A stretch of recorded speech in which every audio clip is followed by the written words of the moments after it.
ની શરૂઆત થઈ ચૂકી છે અને શરૂઆત થતા જ ચોર ટોકરી સક્રિય પણ થઈ છે। ખેરાલુના ગ્રામ્ય વિસ્તારમાં તસ્કરોનું તરખાટ સામે આવ્યું। ચોરી કરવાના ઈરાદે આવેલા 3 શખ્સો ઝડપાયા। 5 શખ્સો ચોરી કરવા પાંછા ગામે આવ્યા હતા। અન્ય 2 શખ્સો અંધારાનો લાભ લઈને ફરાર થયા।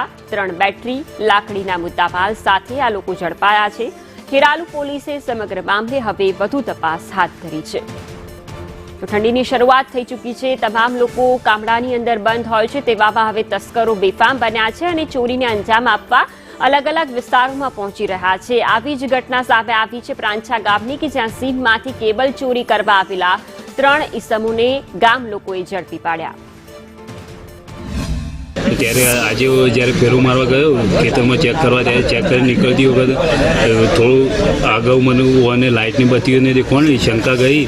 જ્યારે જોયું ત્યારે 4-5 માણસો દેખવાણા એટલા માટે ત્યાં હું હંતાઈ ગયો અને પછી રાગે રાગે આર્યા ચાલતા ચાલતા મારા બોર ઉપર આવ્યા અને મેં મારા ગમમાંથી થોડા માણસોને બોલાવી દીધા અને આર્યા તે બોર ઉપર આવીને કેબલના બાજુમાં બેસી અને બધી ચર્ચા કરી રહ્યા હતા કે કેબલ કઈ રીતના લેવો કઈ રીતના કાપવો અને બહુ થોડું શંકા જઈ યુવાનો એટલે એ જોવા માંડ્યા તો યુવાનો અમને ત્યાં પકડી પાડ્યા।